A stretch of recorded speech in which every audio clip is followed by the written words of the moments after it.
afternoon, everyone. Welcome, Abi. How you doing? I'm well, thank you. Thank you so much for having me. I'm excited to be here. Oh, How are you? I'm good, thank you.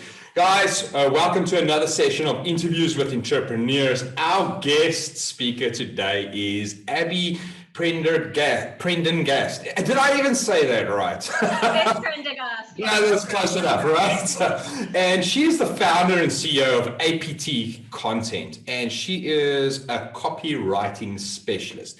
Now, today we're going to chat about her journey, from being basically a freelance copywriter doing like $7 articles to, building what she's built today, where, $10,000 a month is basically not out of the ballpark at all. And we're going to be talking about taking copywriting to the next level as well. So we're going to talk about a journey, and we're going to talk about all the tips and tricks that Abi's willing to share with us of how we can actually improve our copywriting, especially now, if I'm not mistaken, it is the launch season for a lot of courses and, coaches and stuff out there. So, I'm excited for this, Abi. Yeah, me too. Hit me up with your questions. Let's go. So let's first start off. Tell us, what is APT Content? Let's give some context. What is APT Content? Okay, so right now, APT Content is my solo business. I'm a conversion copywriter, which means I write copy with the sole intention of getting conversions. So that could be sales, that could be opt-ins. Everything is always about the conversion.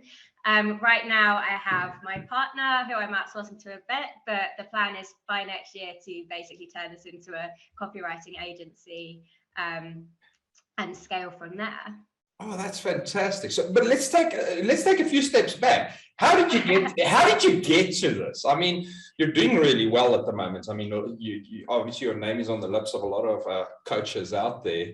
That I know that are quite well known. So it's like, oh, you're obviously doing stuff. You're doing stuff right. Okay. So how did you get there? Let's take a few steps back. How did you get to where you are now? Okay, so the Spark Notes version, I guess, is, I started out, when I was about 16, I was interested in working online. So it's been a long time. When I did my A-levels, I took all my practice essays and I turned them into an ebook. So I've always just kind of had, like, if I'm doing writing, I'm like, how can I make this profitable? And then from there, I joined Upwork, which at the time, I think was Odesk. It's come a long way since then. And I was traveling, and I was just doing like very tiny content writing jobs. And then basically when I was in university, I did an internship in China at a copywriting firm. Wow. I learned what copywriting was. That was an amazing experience. I can imagine. Yeah, at the end, I was basically like, look, we get on really well. You like my work. I like working with you. So why don't you just continue to employ me from across the pond? I'll work online. So I did that. And from there, I've just been kind of taking every opportunity that comes my way to get clients. I've taken copywriting courses. I've done training with Joanna Weave. And now I'm helping course creators build out their funnels and get their course selling. Oh, that's fantastic. But I mean, it hasn't always been an upward spiral for you at the end of the day, right? I mean, it's not like you're just like, oh, well, I decided to go into copywriting, and I went from here and now I'm up here, and that's it. Let's talk about some of those kind of challenges and failures and setbacks that you've been faced with, because every single one of us have been through that. And, kind of relate to the audience. We need to, kind of tell the story of, some of the setbacks that have actually, put you back. Sure. Okay. Earlier this year, I think that was kind of when I realized, right, I really need to do something different here. This was in January. So basically, a lot of my work was coming from these $7 articles. So it was okay because I was doing quite a few of them in an hour, but it just wasn't good quality content. I didn't feel like I was using my skills. This was kind of writing about like film, TV, but it was mostly just repurposing old content. I didn't get to do anything unique. It gets a bit boring. I would imagine. It got so boring. I was doing 100 of them a week some weeks, so it was just constant And then I had to do a $60 article for a client, which I was quite excited about because $60 at the time was quite good for a 2,000-word article. And oh my goodness, it took me maybe 30 hours because he just kept coming back with edits. There was constant scope creep. He wanted to add things, then he wanted to take them away. I didn't even have a contract or anything. So I just was like, okay, because I was so scared of getting a bad review. And then at that point I was like, right, okay, I need to specialize here. I need to stop doing work like this so I can just focus on the copywriting. I was also, at the time, I was working for an ad agency, and they paid about $25 an hour. So not that great, considering like I was kind of writing ads for them that were generating six figures for the clients. So I was like, I need to change what I'm doing here. I need to come up with a new model and start focusing on bringing in the right clients for me. Okay. So, I mean, let's talk a bit about copywriting, because this is, I think it's the most underrated kind of service that every entrepreneur needs. Now, whether you are a coach, a course creator, mentor, an e-commerce store, etc. I mean, the copy that you use on your website and that, or even in your emails, etc. are, I mean, they're key. You know, I look at my own copy, and that when I changed the copy on my funnels a few years ago, I mean, the conversions just literally like tripled, you know, at the end of the day. And I think a lot of people out there, especially when we talk about e-commerce entrepreneurs, I think those guys struggle the most with copy, you know, writing proper copy for each one of their products, as well as their website. And then obviously the coaches and stuff too. So let's talk copywriting. I'd love to. Where does a person start with? I mean, if they're interested in, you know, looking at their copy and that, what are the first things that they need to kind of look at to measure whether or not their copy is working or not? Okay, and are we talking about entrepreneurs that have their website, that have a sales page? Yeah. So they've got something, and they've gone and written this themselves, you know, as most of us do, you know, 99%, you know, we're going to write it ourselves, and, you know, we think it's kick-ass. Obviously, we wrote it, you know, but that doesn't mean that it's necessarily converting in it. How would an entrepreneur actually measure that to identify that actually I do have a problem? Yeah, maybe I need to go and reach out to someone else, or I need to learn copywriting, or whatever the case is. Okay, good question. So, I mean, there are lots of great templates out there for writing the copy, but the trouble is that they don't help you with your messaging, and that's the most important part. If your message is off, then the copy's not going to convert. And the way to do that is to just really do your research. I mean, when I take on copywriting projects, I speak to the customers, I go inside all the testimonials, I go on the reviews they've been writing, what they've been posting in the Facebook groups, to find out those messages that they really need to hear to give the yes. So often people might think that there's one pain point. They might think, for example, that their client's feeling overwhelmed, but actually it's not that they're feeling overwhelmed, it's that they're not attracting their ideal clients, and that's what they need to hear.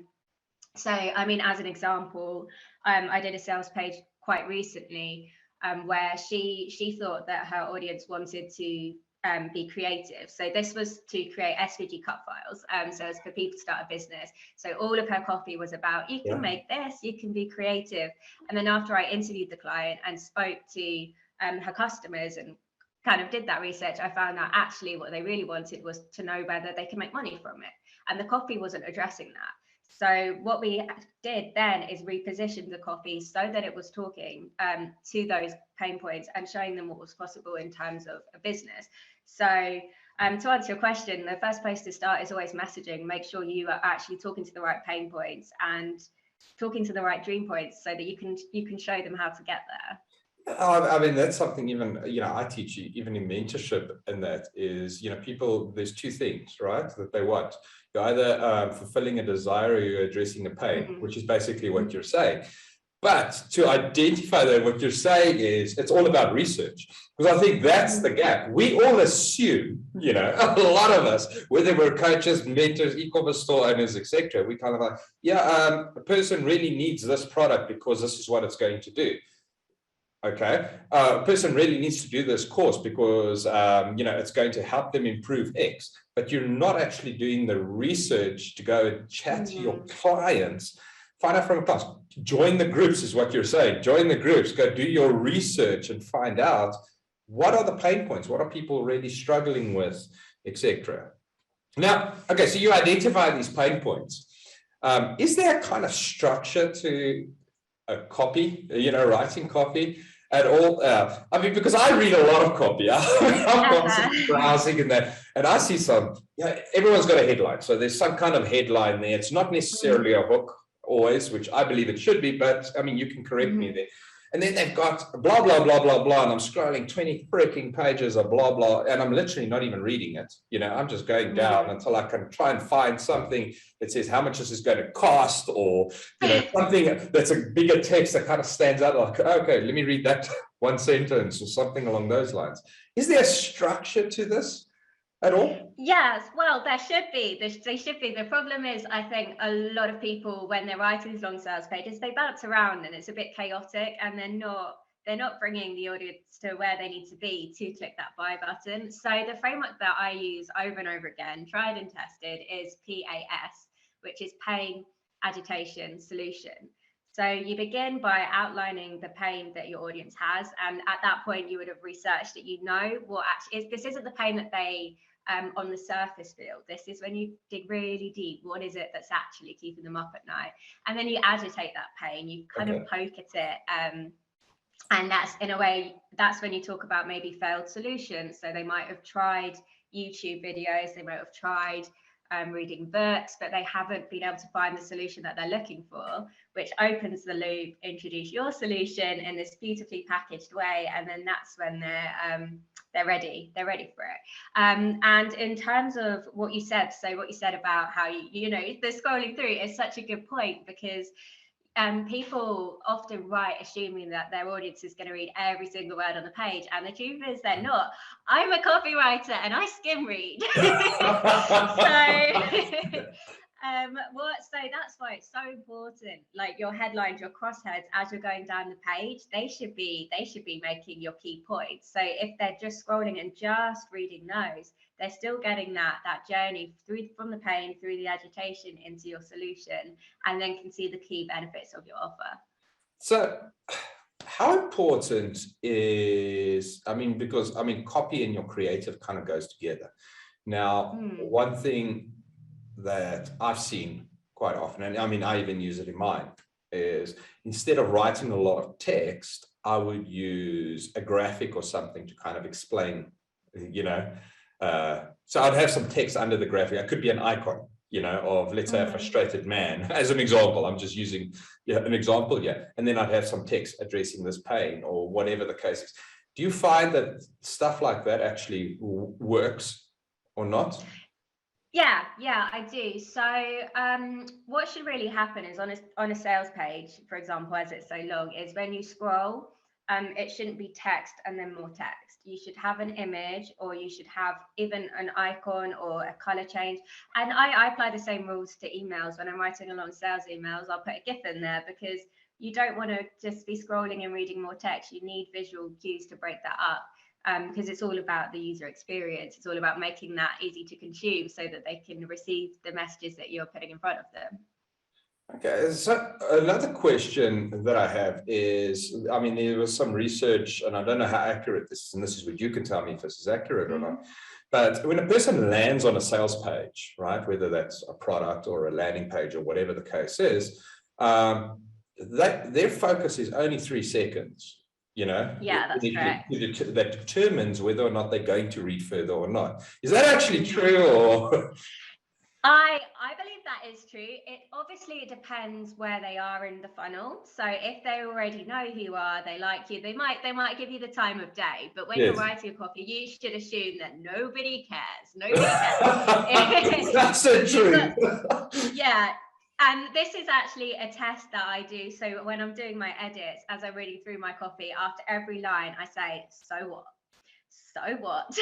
Yeah. Why? And if the answer is okay, maybe this doesn't add value, then I think, okay, so what needs to be there? And then I'll rewrite it, and then I'll say, so what? And often it takes me a few times to actually get to that key point that they really care about, because it's difficult. I mean, even for kind of seasoned copywriters, making the difference between the benefit and the feature is difficult, and you can find yourself thinking you're talking about the benefit, but you're not getting deep enough. So to back up, because I think I took a slight tangent. No, I love that. Yeah. Yeah, no, they do. Three seconds. You need to capture them. I mean, so a lot of people say that, on your landing page, and I mean, I've done A/B tests with this as well, and I found that having a hook, right, and then a video, and then my text is more effective than just having a hook with text. What's your thoughts on that? Yeah, I mean, I think it does depend on the niche, but I've seen, I think some of the most successful campaigns I've worked on have used the same. I haven't like studied this myself or run any tests, but I think as people like to see that you're a real person, seeing a friendly face, hearing you talk, and also the fact you can get your messages across in 60 seconds, 45 seconds, that definitely helps. And then as they're scrolling, they already know what messages they're looking for. So if they pick the things they picked out from your video when they're scrolling through, if you've done your crossheads properly, then they'll know where to read, and the eye will be drawn to the right places that they need to read to give the yes. Okay, awesome. And in terms of, I mean, we're talking about structure. So, because I think that's quite important for a lot of people, they don't know where to start, So you mentioned obviously having that first, what did you call it? What was your first section? The hook, or what was it? Yeah, the hook.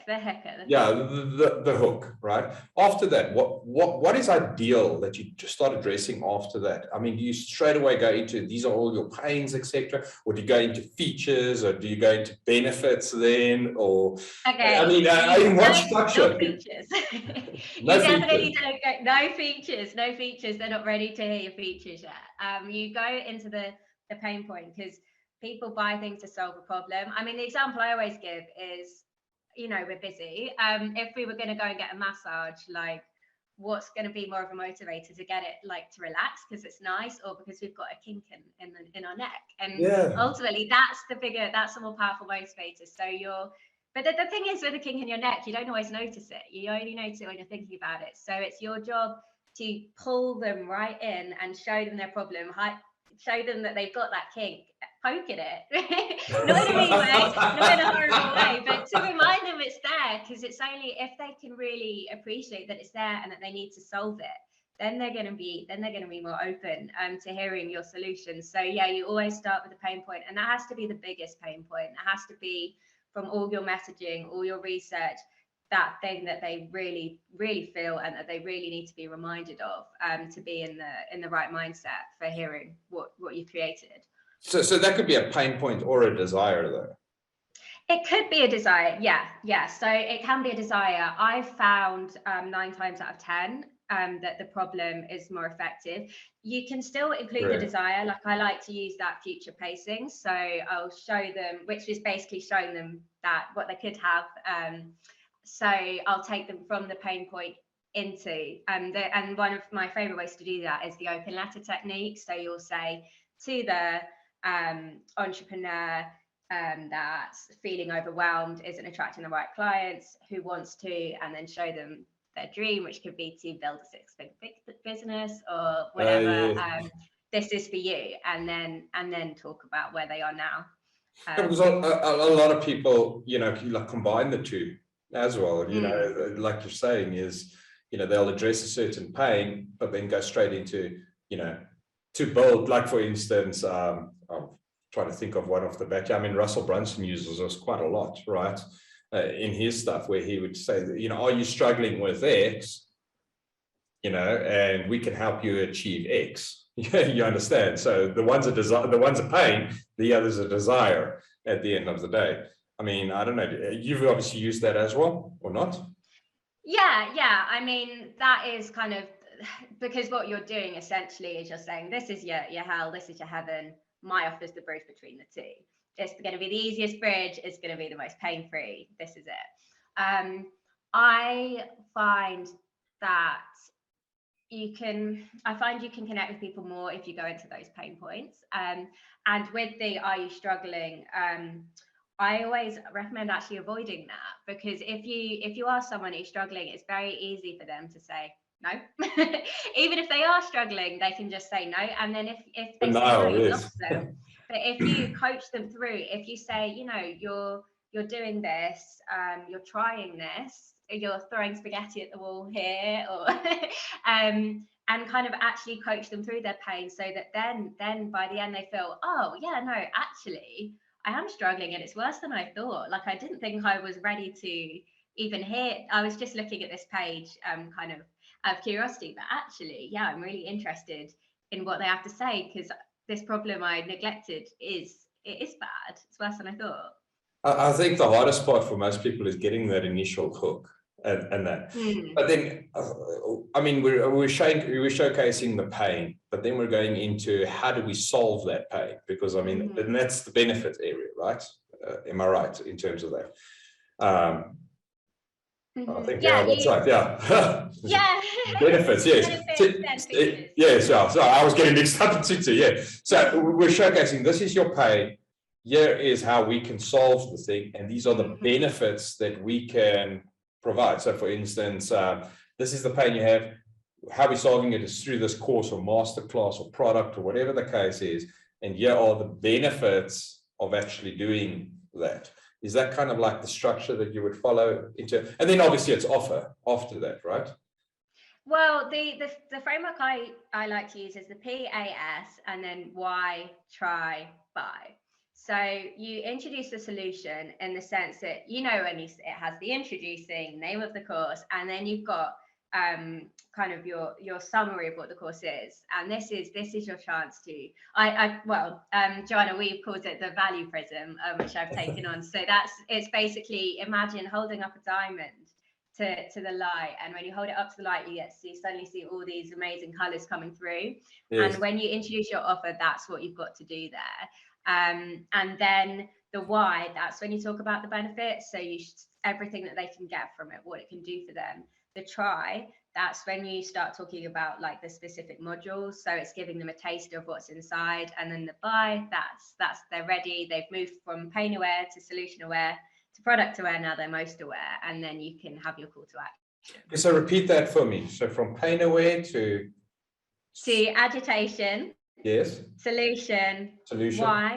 Why, which is your benefits. Try, which is your features and your money back guarantee, and then buy, which is you're most aware, you're ready to hit that CTA. Oh, that's awesome. I think that would be a lot of benefit for the people watching in that. I mean, let's talk about what it takes to become a kick-ass copywriter like you are.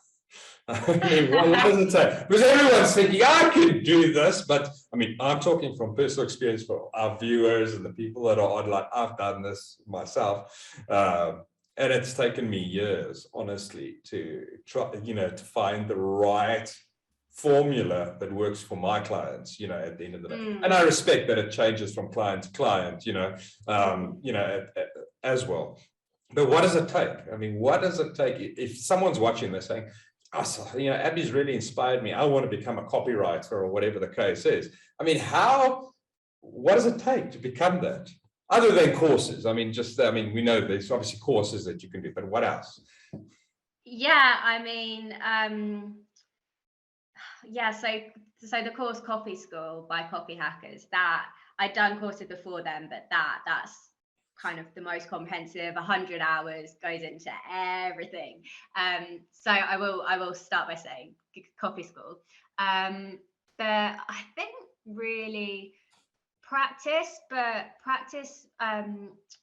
A/B testing, and so it's not just about like trying things and then leaving them. You have to write them and then actually see how it performs, and then take on board what you've learned for next time. And that's the only way you'll get better.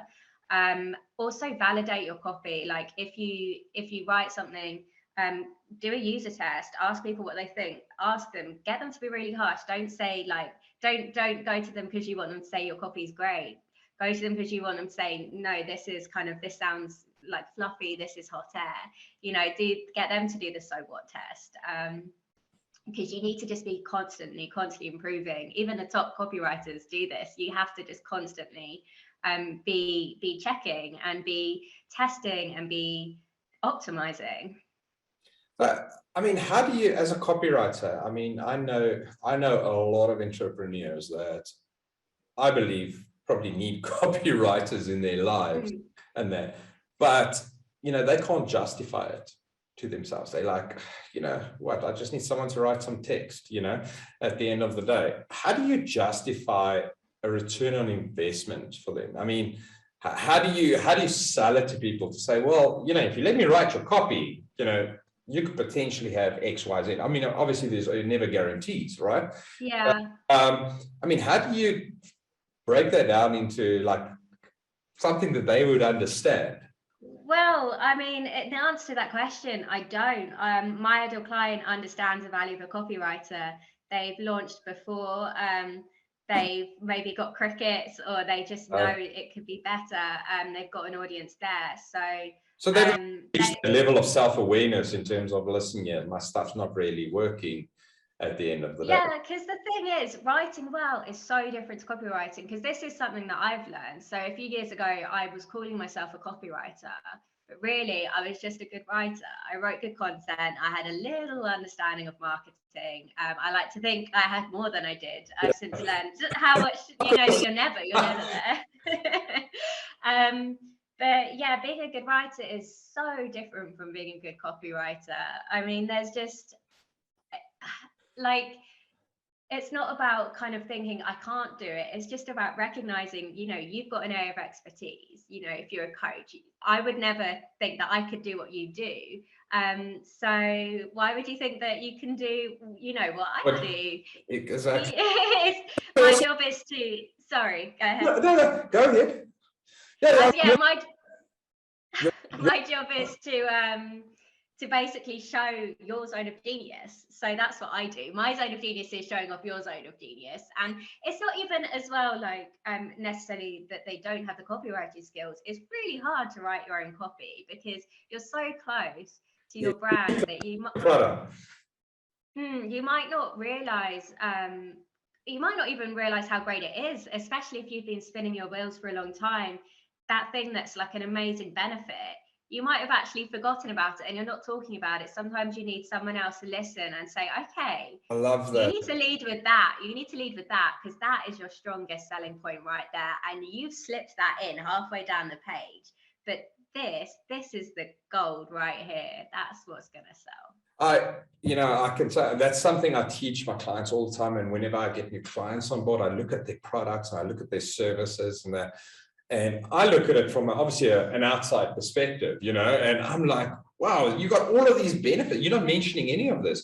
And what I always say to them, you're often too close to your product or your service, right? And you're also biased. You think it's the greatest. That might not necessarily be the greatest at the end of the day.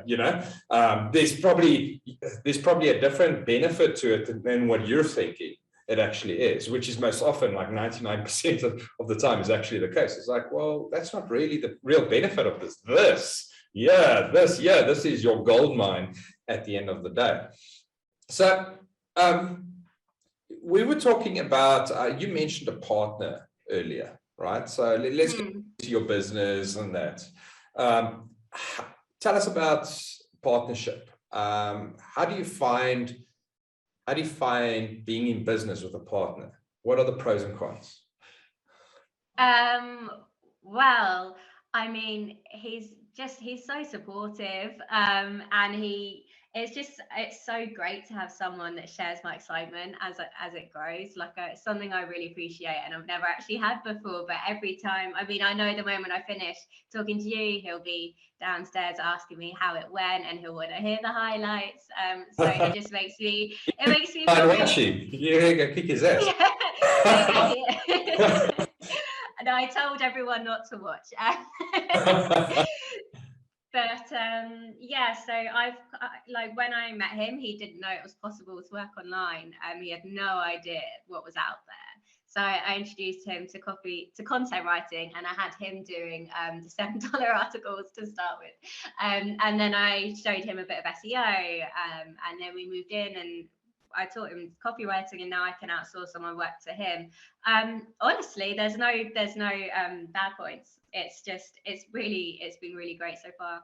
Oh, that's awesome. That's awesome. And you kind of mentioned, and this is maybe taking a step back and I'm jumping around a bit, but I think it's quite important for the people that are watching this now and the people that are going to be watching the replays of this, the difference between, different kind of copywriting.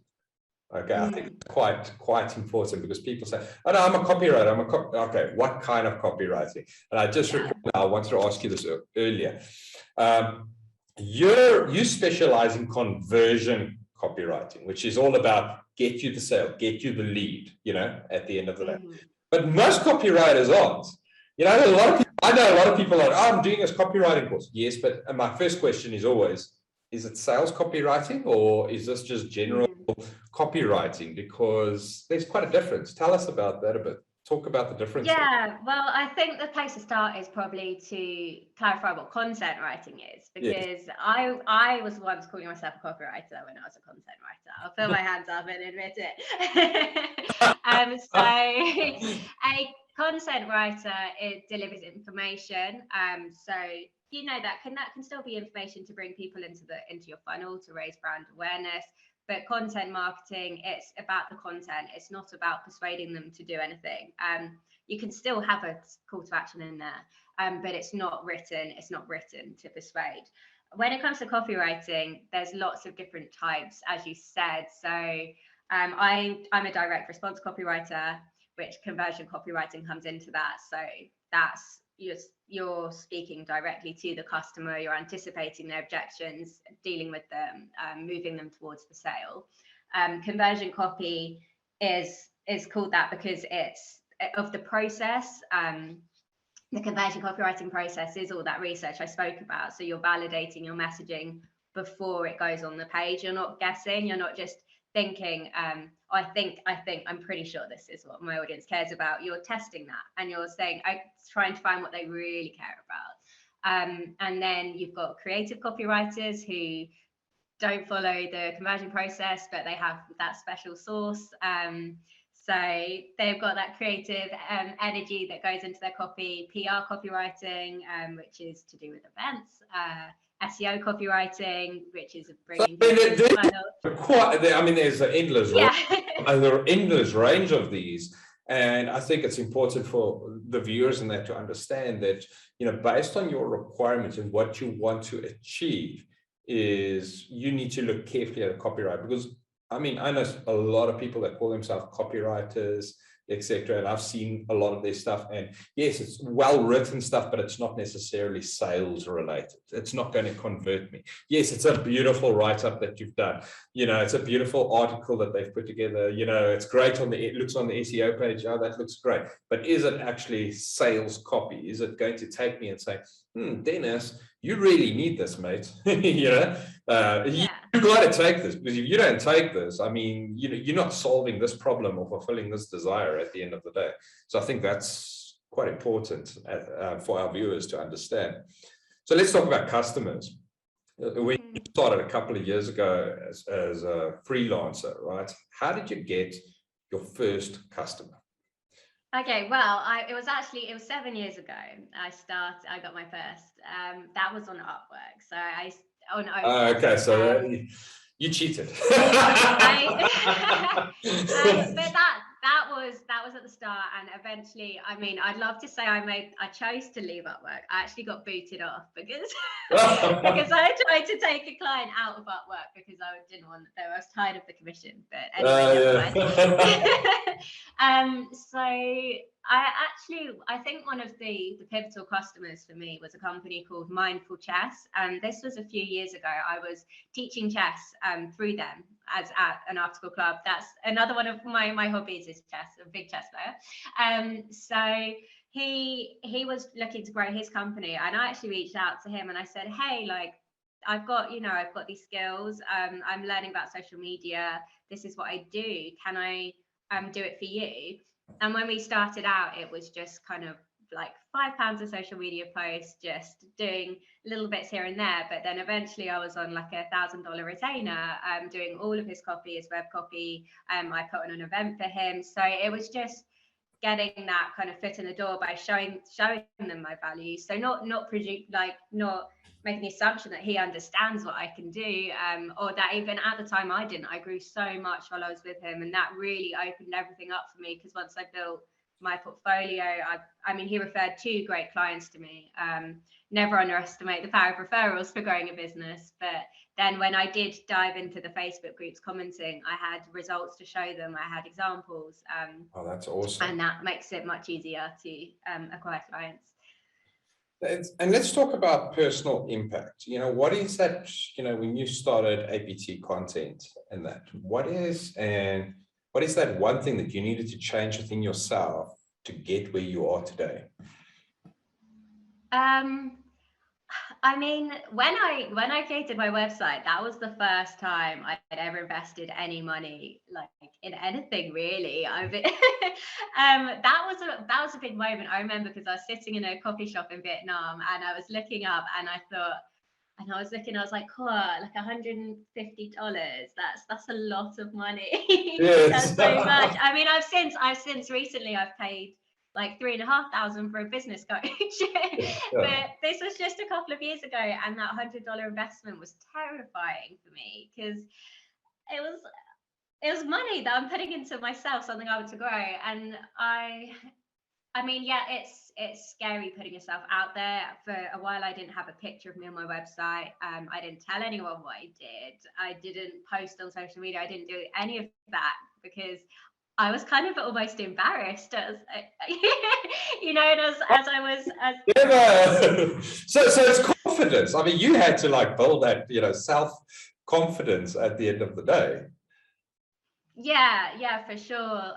It's only really the last kind of 6 months that I can say the imposter syndrome is like 90% gone. I know you spoke with someone, was it the day before, about imposter syndrome, but that for me was, I think, because I was quite young as well when I was starting out. I was only like 21 when I was doing copywriting, selling my services, and I just kept thinking, why should they trust me? Like, when I'm speaking to these people, I think, why, I'm new to this, but actually I had such a passion for learning, and I was so committed to making the client happy. I was so desperate to prove myself that I was going way overboard for the client, they were getting such a good bang for the buck, so to speak, and more than, so it's now I'm still learning. I'm still very much want to make my clients happy, and sometimes I find myself people pleasing, doing more, and then I look back at the project and I'm thinking, oh gosh, that was actually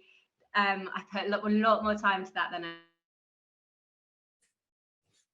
I should have. So that's still a learning curve, but mostly, now I at least feel confident what I do, and if the client's not happy, I take it as a reflection. It's a reflection on the brief, not a reflection on my work. There you go. So I think that's quite a big thing, is a lot of people lack the confidence, and they don't really believe in themselves until they've done it, and then once you've done that, it's it slowly builds up. It's something that builds up over time, and I think a lot of entrepreneurs can learn from that, that you don't always, not everyone starts off as outspoken as like someone like myself. I don't care. I say what I want to say, but that wasn't always like that. That's 20 years of getting out there and having to push myself out of that comfort zone to the next one and next one and the next one, and I mean, you just constantly grow. So well done on that. Let's talk family. Is your family involved in the business? Do they support the business? Let's talk about family and business. Sure. So my mom is always just been so supportive. I still kind of phone her when I have a client win, so she wants to hear about it. Like, she's my best friend, so shout out if you're watching the replay, Mum. As far as beyond that, though, I don't think my family understand what I do. I think I remember when I told my granddad that I was a freelance copywriter, and he said, "Oh, so you're dossing then? So you're not working?" And I'm thinking, hang on a minute, like I'm working 60-hour weeks right now to avoid working 40-hour weeks. Yeah, yeah. Welcome to entrepreneurship, right? I mean, work 60-hour weeks to avoid 40 hours. Yeah. And yeah, recently I moved house, and my granddad said, "Oh, yeah," I was saying, "Oh, it was really stressful," and he was saying, "Oh, wait till you move house when you're working." And at the time I was doing this, I was building out an entire funnel. I had about 20 emails that week to write, which is a crazy amount. Yeah, I think the kind of the myth of freelancing is that it's not real work, when actually you have to do the work, but you also have to be working to bring clients through the door. So in my mind, it's double. Yeah, that's because you're focusing on every area. Most businesses have some focused on marketing, focused on, tech or whatever the case is. So, I mean, you've kind of touched on that now is, as a copywriter, you're not actually just doing landing pages and that. So your sales copy is emails, everything, right? It's not just for a landing page or product page or whatever the case is. It's you're doing email marketing as well. So you're kind of taking people on a journey through a whole sequence of different emails to get them. Absolutely. Yeah, I mean, my most premium package is a full funnel build. So I build out the funnel. I plan to do the funnel mapping. I don't actually go in and implement it. But I will choose the lead magnet. I will write the landing page. Then they will receive the nurturing sequence. If they want optional, they can have Facebook ads driving towards that, retargeting ads. Then you have the full sales page, and then an email sales sequence after that. So it's taking them from unaware all the way through the funnel to I like to take them beyond most aware to the part where they're a raving fan for life. That's so it's really taking them on a journey, getting them excited to be part of it. I must say, I mean, I've never really used the nurture sequence in the definition of it. I mean, I've got a landing page which, addresses a certain pain, at the end of the day, which leads to a sales page. That's kind of my process. Obviously I have lead magnets, like people watching this, people that watch us, they registered, and that's a lead magnet, and I'll nurture that in a certain way. I mean, it might invite them to lessons for entrepreneurs or something like a free mentorship session or stuff like that. But I haven't really actually implemented a nurture sequence of emails and that. How important do you feel that actually is? It depends on the offer. It depends where they are. If you're doing like real high ticket offers, I think, I know that sequence is an important part, because that's your opportunity to give them the mindset shift they need to go deeper into it. So, I mean, for example, recently I did a nurture sequence for a lawyer, and she's selling like big programs, like in the tens of thousands. And we did this was through an agency. We did a nurture sequence, and she had 2 people reach out to her from the first one. She didn't try to sell them on anything. She just gave them a lesson, and they experienced within that. They realized, oh my goodness, yeah, I need to set up these systems. I need to do this. I had no idea, and they weren't receptive to that when they were being sold to. But by being told that story, then suddenly they're like, okay, now I'm ready to listen. So a nurture sequence is really an opportunity to connect in a deeper way beyond the sale. So I believe that like most funnels will benefit from them. They're not always necessary, but yeah, they'll help. Awesome. So we've got a question here, but before I jump into the question, I just want to, can you define what a nurture sequence is for those that don't know what that is? Okay, so in layman's terms, what is a nurture sequence really? Because they've heard us now talk about it, but I don't think everyone understands really what a nurture sequence is.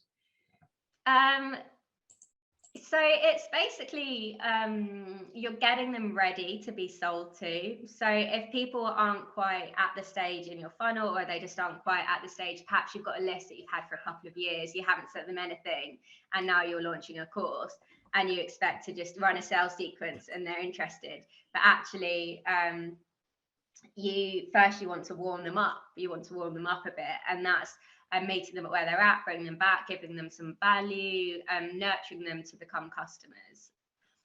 Okay, perfect. So we have a question here from Fiona. What are your costs on the full funnel build as you have just described? What could someone look at having to budget for a copywriter to do that? So that is $7,000, and that includes, as I said, 2 Facebook ads, a landing page, 5 nurturing emails, 5 sales emails, a sales page, and the 2 retargeting ads. And you can swap those ads out for social posts. There you go, Fiona. So I registered for Brunson's one-click funnels. It's one funnel away challenge for ClickFunnels that I assume you're referring to. So I agree with what you said. Your genius is what you do, is to do the marketing. My genius is what I do. I don't need to learn the OFC system myself. You're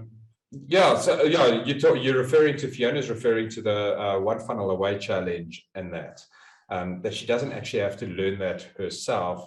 She could actually hire someone in to actually go and create that, and write the copy, etc. Hire someone to actually write the copy of that. That's what she's basically getting at. And yes, Fiona, that's exactly it. You don't have to go and learn all of the stuff yourself. I learned it myself. I mean, I've done the one funnel away challenge. I've done various copywriting courses myself as well, and that's how I learned. However, what I must advise you, and I'm putting this from an opposite perspective, someone that's a client, right, is it takes a while to learn to do it properly. So even whether you're creating funnels or writing copy, and that it's not something you go and do a course and now you can go and write kick-ass copy, or you design a kick-ass funnel, or anything like that. That's where I'm a strong believer in outsourcing stuff, right? So I would hire people like Abi and others, and I'll pull them in and say, you guys are experts. You've been doing this for 7 years. I've learned how to do it. That doesn't make me an expert, because that's not my core focus or passion even. You help me with this component, you help me with that component, etc. So yes, definitely, Fiona, you don't have to go do that. However, I will say with the one funnel away challenge, it's a really kick-ass challenge. Just to learn the concept of funnels and how you need to go about from the sales perspective of it. It's not just the one funnel away challenge, I must say, is not just about technology, and it's not just about writing copy, it's the whole sales process. So it is actually quite a nice thing to actually just go through too. It is quite nice, yes. So those were the questions. Did I answer that correctly? Do you agree with that, Abi? I mean, outsource the stuff if you're not an expert in it. Rather outsource the stuff than waste 3 months or 4 months trying to do it yourself. Yeah. So give it to someone and say, well, yeah, I mean, she's going to do it for you in a week, 2 weeks, 3 weeks, whatever the case is, and get it done. You're going to spend the next 6 months trying to figure it out. Yeah, absolutely. Obviously, when you're starting out, it's you want to DIY. You don't necessarily have the budget to outsource, but once you've got an offer that works, if you hire an expert to build out your funnel, you'll get so much better results, and you won't be sitting there like reading your sales page and thinking, oh, is this going to convert, and then tweaking and then going away and then coming back and then kind of picking at it like a scab almost. Yes. That you can't leave alone. You can set it, forget it, you know that it's going to convert. Okay, obviously you can't always 100% know, but with the conversion process, you've done the validating. Yeah. So, and then I don't know about this challenge, but I think, yeah, it's great to have an overview, because then if you do outsource, you know what questions to ask them. You're not just completely trusting them blind.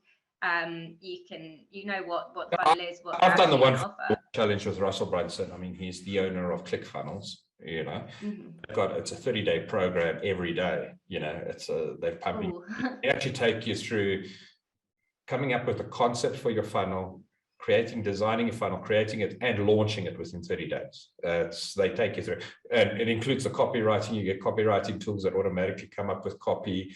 and give you ideas and stuff like that in terms of structure. So, I mean, there's a lot of different aspects that they bring together in this 30-day program, but it is intense, and very few people that I know ever finish. I mean, I've done it like 4 times over the last couple of years. It's because each time there's an upgrade. I'm always just one that's keen to learn, to be honest with you. I know my funnels convert quite well. I've currently got about 32% conversion rate on my funnels, so it works quite well from that perspective. But it could always improve, you know, and that's where copywriters come in. It's like, well, can you help? What word should I change here? Should I remove the word shit out of my funnel? Something like that, you know. There's that kind of stuff. Let's talk about lessons learned. You know, as being an entrepreneur, owning your own business now, give us, whether it's 2 or 3, you know, what are the top 2 or 3 lessons that you've learned within being an entrepreneur? Okay. Number 1, boundaries.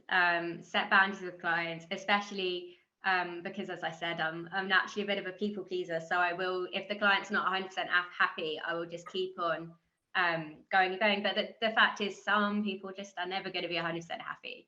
I mean, this is a rare occasion. Most people are happy with my work. But sometimes I do, and then I'll just keep doing it. So now I always have a contract, even if it's a small project. I have a contract. It will say in it how many edits they're going to get, the fact that the edits will not be more than 10% of the deliverable. I let them know if there'll be extra fees for that, and you know, I let them know what's included, how many calls, how much time they actually get with me, and set those boundaries, because otherwise they'll always just keep calling, and I'll always take them, and kind of, it's very easy to suddenly have a small project be a time suck. Lesson number 2 is a lesson I'm still learning, but it's to charge your worth. I definitely. I mean, for a long time, because I was competing with so many other copywriters in the comments, like someone would post they need a copywriter, and I'd be on it just like me. And I would basically outbid other copywriters by offering it for cheaper. Whereas actually what I should have been doing, which is what I'm trying to do now, is be like, this is my price. And that, you know, if you want to work with me, this is my price. And if you don't, that's okay. But now I'm attracting more of the right clients. And I'm not that is extremely important. And I mean, it's something even I teach to everyone that I mentor is, you know, charge your worth. What are you worth? You know, it's not about trying to compete with, you know, what are my competitors charging? Should I charge the same as them or slightly less or something? Well, what are you worth, you know, at the end of the day? Because once you set your worth and you set your price, you will attract people, the ideal client that matches that level. You know, if you're going to be flexible and you say, oh, I'm going to, you know, drop it down to the minimum, I'm going to outbid my competitors, and you're going to attract those kind of clients. You know, so you gotta kind of bid your worth at the end of the day. So I agree with that 100%. Oh, well done.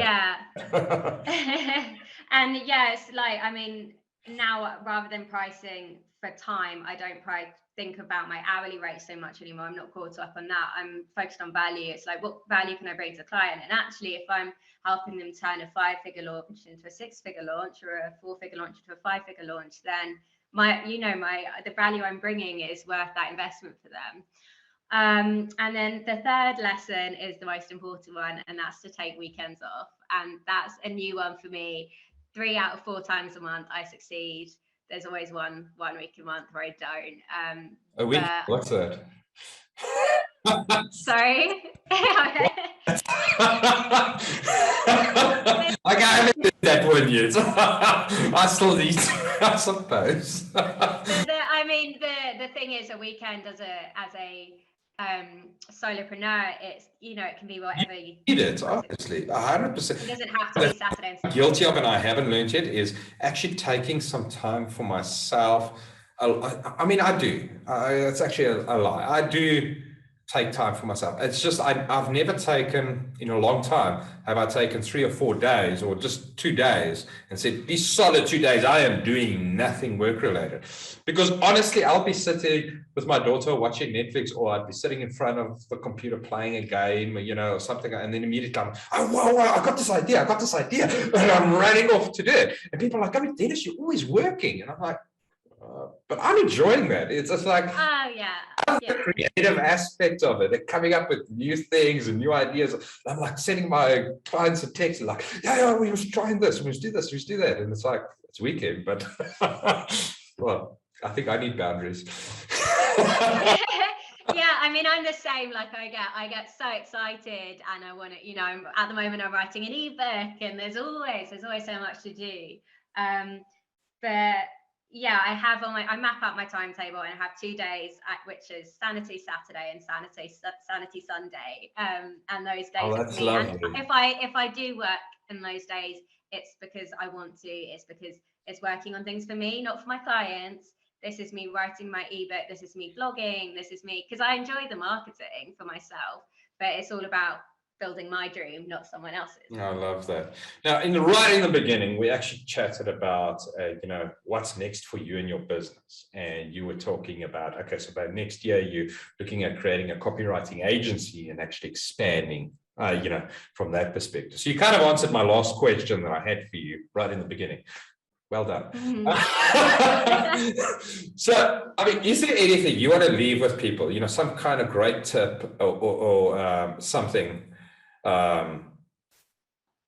You look at the phone. You take 5 minutes break. Be honest. Yeah, I do take 5 minute break without me.